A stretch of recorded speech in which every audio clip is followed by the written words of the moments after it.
नमस्कार, आदाब। मैं हूं बिलाल सब्ज़वारी। एबीसी के पॉलिटिकल व्यू में आपका स्वागत है। दक्षिण भारत और उत्तर भारत के बीच में भाषा को लेकर तो हमने विवाद देखे ही देखे हैं, लेकिन इस बार जो विवाद खड़ा हुआ है, वो परिसीमन को लेकर खड़ा हुआ है। दक्षिण भारत के राज्यों में डर है कि अगर परिसीमन हुआ, तो उनके यहाँ की लोकसभा सीटों का अनुपात घट जाएगा। इसी को लेके ही तमिलनाडु के मुख्यमंत्री स्टैलिन कुछ चिंतित नजर आते हैं। वो बार-बार केंद्र सरकार को आगाह कर रहे हैं, चेतावनी दे रहे हैं कि हमने जनसंख्या अपने राज्यों में कम की है, इसको एक पॉजिटिव फॉर्म में प्रोजेक्ट करने की ज़रूरत है। इसका अर्थ ये नहीं कि हमारा जनसंख्या अनुपात कम करने के चक्कर में लोकसभा का प्रतिनिधित्व भी कम कर दिया जाए। वो केंद्र सरकार से बार-बार गुहार लगा रहे हैं कि इस राज्य पर हमें ये बिल्कुल किसी तरह भी स्वीकार नहीं होगा कि हमारे यहाँ का लोकसभा की सीटें घटा दी जाएँ। इसको लेकर स्टालिन ने अपने राज्य खासतौर से तमिलनाडु में 5 मार्च को सभी राजनीतिक दलों की एक बैठक भी बुलाई है, जिसमें वो तय करेंगे कि भारतीय जनता पार्टी या उसकी एनडीए सरकार से इस मुद्दे पर कैसे मुकाबला किया जाए। दरअसल भाषा को तो लेकर उत्तर भारत और दक्षिण भारत में समय-समय पर विवाद देखने को मिला, लेकिन अब ये ऐसा विवाद है जिसके चलते दक्षिण भारत और उत्तर भारत के अंदर एक भयंकर टकराव देखने को मिल सकता है। एक बड़ी राजनीतिक तकरार देखने को मिल सकती है। दक्षिण भारत और उत्तर भारत के अंदर राजनीतिक तलवारें खींचती नजर आ सकती है। स्टालिन कुछ इसी मूड में नजर आ रहा है। स्टालिन का कहना है कि अगले साल उनके यहाँ विधानसभा चुनाव और उस विधानसभा चुनाव के माध्यम से वो अपने पार्टी का राजनीतिक एजेंडा भी सेट कर रहे हैं। स्टालिन अच्छी तरह जानते हैं कि हिंदी के माध्यम से भारतीय जनता पार्टी दक्षिण के राज्यों में घुसना चाहती है, इसलिए वो समय समय पर हिंदी का विरोध भी करते रहे। और साथ ही साथ उनका ये भी कहना है कि हिंदी हम पर थोपी नहीं जानी चाहिए। हमारी पारंपरिक भाषा है, हमारी कल्चर्ड भाषा है। हमारे ये भाषा जो तमिलनाडु की जो भाषा है, तमिल भाषा है, हमें हमारे बुजुर्गों से प्राप्त हुई है, हमारे पुरखों से प्राप्त हुई है। हम पर ना तो भाषा थोपी जाए और ना ही परिसीमन के चलते हमारे ऊपर हमारे राजनीतिक अधिकारों पर किसी तरह का डाका डालने की कोशिश की जाए। कुछ इस तरह के मूड में स्टालिन नजर आ रहे हैं, जिसके चलते भारतीय जनता पार्टी और तमिलनाडु की राजनीतिक पार्टियों में कुछ टकराव भी देखने को मिल रहा है। हालांकि भारतीय जनता पार्टी के एक प्रमुख चेहरे धर्मेंद्र प्रधान, जो शिक्षा मंत्री भी हैं, उन्होंने स्टालिन की जवाब देते हुए ये भी कहा है कि उन्हें घबराने की जरूरत नहीं है, किसी तरह डरने की जरूरत नहीं है। साथ ही साथ अमित शाह जो गृह मंत्री, उनका भी ये कहना है कि दक्षिण के राज्यों का जो राजनीतिक अनुपात है वो किसी तरह भी कम नहीं किया जाएगा। लेकिन स्टालिन बार बार कह रहे हैं कि हमारे हाँ राज्य में तमिलनाडु में 39 सीटें हैं और इन 39 सीटों को अगर परिसीमन के माध्यम से नया रूप दिया गया या नया आकार दिया गया, तो ये घटकर 31 सीटें रह जाएंगी, यानी कि 8 सीटें घट जाएंगी, जिसके माध्यम से लगभग 56, 57 या कह सकते हैं 60 तक विधानसभा की सीटों में परिवर्तन हो जाएगा। वो इसको लेके भी चिंतित हैं। वो निरंतर अपने राज्यों में अपने राजनीतिक पार्टियों से, अपने सलाहकारों से बात भी कर रहे हैं। तो साथ ही साथ निरंतर एक टकराव के मूड में भी नजर आते हैं भारतीय जनता पार्टी के साथ। ये टकराव कहाँ जाके सेटल होगा, ये टकराव कहाँ पे जाके बैठेगा, ये तो नहीं कहा जा सकता। लेकिन राजनीतिक पार्टियों के अंदर इस तरह के मुद्दे बहुत ही जल्दी चरम सीमा पे चले जाते हैं, खासतौर से जब दक्षिण और उत्तर भारत की बात आती है। दक्षिण वाले चाहते हैं कि उनका किसी भी तरह भारतीय राजनीति पे जो पकड़ है, जो भारतीय राजनीति पे उनकी जो मजबूती है, वो उनके हाथ से ना फिसले। वहीं उनका ये भी कहना है कि जब जनसंख्या घटाने का मसला आया था, तो ये कैंपेन पूरे देश में चलाया गया था। तो हमने इस पर बड़ी मजबूती से काम किया, हमने इस पर अवेयरनेस क्रिएट की और अपने यहाँ जनसंख्या नियंत्रण करने में कामयाब रहे। ये गलती उत्तर भारत के लोग की है कि उन्होंने अपनी जनसंख्या बढ़ाई और उन्होंने उस दिशा में काम नहीं किया। तो इसका अर्थ ये नहीं है कि उनका राजनीतिक प्रतिनिधित्व हमसे बढ़ा दिया जाए।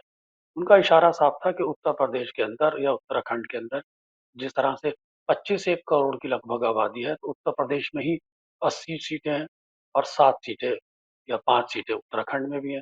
तो कुल मिलाकर यही सीटें 80-85 सीटें हो जाती हैं।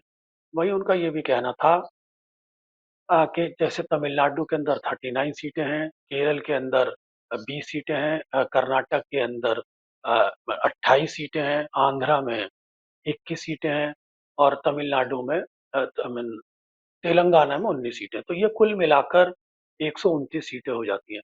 वहीं उत्तर उत्तर भारत की बात करें तो तो उत्तर प्रदेश और उत्तराखंड में ही मिलके 85 सीटें हो जाती हैं। तो उनका ये कहना है कि अगर जनसंख्या के आधार पर परिसीमन हुआ तो इससे दक्षिण भारत के राज्यों को घाटा महसूस हो सकता है। उनका लेकिन हमें यहाँ समझने की ज़रूरत है कि वास्तव में परिसीमन होता क्या है? परिसीमन वास्तव में जनसंख्या के आधार पर जो राज्य की सीमाएँ हैं, उनका पुनर्निर्धारण किया जाता है और जो जनसंख्या के आधार पर हर राज्य को मिलने वाला जो प्रतिनिधित्व है लोकसभा का या विधानसभा का, इसके आधार पर तय किया जाता है। देश के अंदर परिसीमन की जो बयार थी या कह सकते हैं परिसीमन को लेकर जो होना था देश के अंदर परिसीमन, वो काफ़ी दिन से टल रहा था। महिला आरक्षण बिल पर भी इसी तरह के सवाल खड़े होते हैं। महिला आरक्षण बिल पर जब राज्यों के अंदर 33% महिलाओं को आरक्षण देने की बात आई थी, तो उसमें भी इसी तरह के सवाल खड़े किए गए थे क्योंकि उत्तर भारत के राज्यों को ज़्यादा प्रतिनिधित्व मिलेगा, दक्षिण भारत के राज्यों को कम प्रतिनिधित्व मिलेगा। इसलिए दक्षिण भारत के राज्य इस परिसीमन का विरोध कर रहे थे। उनका ये कहना था कि अगर परिसीमन हुआ, तो जनसंख्या के आधार पर हमारी सीटें घट जाएँगी और यही एक बुनियादी वजह है जिसके चलते दक्षिण राज्य और उत्तर भारत के राज्यों में टकराव नज़र आता है। क्या कह सकते हैं कि दक्षिण भारत के राज्य और उत्तर भारत की राजनीति में टकराव नज़र आता है। क्या कह सकते हैं दक्षिण भारत की राजनीति, सत्ता की राजनीति और उत्तर भारत की सत्ता की राजनीति में टकराव नज़र आता है। इस समय मौजूदा सरकार केंद्र की भारतीय जनता पार्टी की एनडीए सरकार है। इसलिए स्टालिन का एनडीए सरकार पर आक्रामक होना स्वाभाविक है। केंद्र सरकार के माध्यम से वो बार-बार चेतावनी दे रहे हैं कि अगर हमारे साथ किसी तरह का भी भेदभाव किया गया, हम इसको एक राजनीतिक मुद्दे में बदल देंगे। कुछ दक्षिण के अंदर भी भारतीय जनता पार्टी अपने पैर पसारना चाहती है। दक्षिण के अंदर भारतीय जनता पार्टी चाहती है कि वो निरंतर आगे बढ़े। उसके लिए वो निरंतर प्रयास भी कर रही है। आंध्र प्रदेश में, तेलंगाना में, आप तमिलनाडु के अंदर और देख सकते हैं अन्य राज्यों के अंदर दक्षिण के अंदर भारतीय जनता पार्टी निरंतर प्रयास कर रही है। लेकिन अभी तक उस स्तर की कामयाबी हासिल नहीं हो पाई है।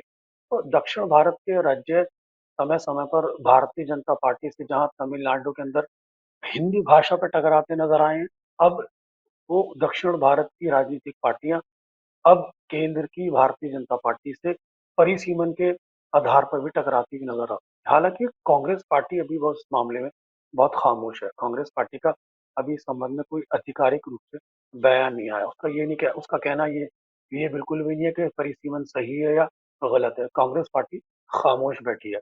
लेकिन कांग्रेस पार्टी में इस बात को लेकर चिंता है जरूर है कि अगर दक्षिण के राज्यों का राजनीतिक अनुपात पार्लियामेंट के अंदर या विधानसभाओं में कम हुआ, तो उसके चलते कांग्रेस की पकड़ भी खास तौर से भारतीय राजनीति पे कमजोर पड़ सकती है। इसलिए कांग्रेस भी वेट एंड वॉच कर रही है कि ये किस तरह से ये मुद्दा किस तरह से आने वाले समय में आकार लेता है।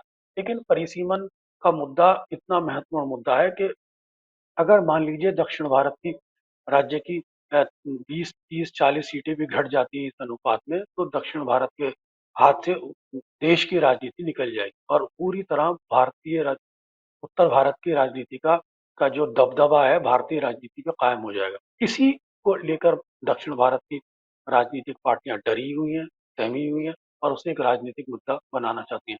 तमिलनाडु में आने वाले समय में अगले साल विधानसभा चुनाव है। इस मुद्दे को लेकर स्टालिन पूरी तरह भारतीय जनता पर हावी नजर आते हैं, आक्रामक नजर आते हैं और इस बहाने वो विधानसभा में भी एक चुनावी मुद्दे को सेट करते हुए नजर आते हैं। वो टकराते हुए इसलिए भी नजर आते हैं कि उन्हें विधानसभा के में अपनी जीत प्राप्त करनी है। वहीं दक्षिण भारत की जितनी भी क्षेत्रीय राजनीतिक दल हैं उनका प्रतिनिधित्व भी करना है। क्योंकि डीएमके एक ऐसी पार्टी रही है जो समय-समय पर भाषा के आधार पर और अब परिसीमन के आधार पर समय-समय पर उत्तर भारत की राजनीतिक पार्टियों से टकराती रही है। ये सिर्फ भारतीय जनता पार्टी नहीं है बल्कि इससे पहले वो कांग्रेस से भी इसी मुद्दे पर टकराती रही। पंडित जवाहरलाल नेहरू और करुणानिधि के अंदर भी इसी तरह के मतभेद नजर आते थे। ट्राइलिंगुअल भाषा फार्मूले पर भी इसी तरह के मतभेद नजर आते रहे। जिस तरह से ट्राइलिंगुअल अ, भाषा के फार्मूले पर अभी हिंदी का विरोध करते हुए नजर आते हैं दक्षिण भारत के राज्य, अब उसी आधार पर उसी पैरामीटर पर या उसी तर्ज पर अब परिसीमन का भी विरोध करते हुए नजर आते हैं। कुल मिलाकर ये राजनीतिक टकराव आने वाले समय में बहुत ही एक भयंकर रूप लेता हुआ नजर आ रहा है, क्योंकि इससे भारतीय जनता पार्टी को एक नुकसान भी हो सकता है। अगर भारतीय जनता पार्टी ने इस मुद्दे पर दक्षिण के राजनीतिक पार्टियों से टकराने की कोशिश की, तो भारतीय जनता पार्टी दक्षिण के अंदर कहीं न कहीं राजनीतिक नुकसान का शिकार हो सकती है। आपको ये हमारी वार्ता कैसी लगी? अपने विचार हमें कमेंट बॉक्स में निरंतर प्रदान कराते रहिए। साथ ही साथ एबीसी प्लेटफ़ॉर्म को, एसीबी चैनल को सभी प्लेटफ़ॉर्म पे शेयर करते रहिए और अपने विचार निरंतर हमें कमेंट बॉक्स में किसी न किसी तरह, जैसे आपको भी अच्छे लगते हैं या बुरे लगते हैं, हमें निरंतर प्रदान करते रहिए, ताकि हम ये जान सकें कि एबीसी चैनल का जो पॉलिटिकल व्यू है वो किस दिशा में कार्यरत है। धन्यवाद। ABC Hindi news. आज ही जुड़िए हर खबर के साथ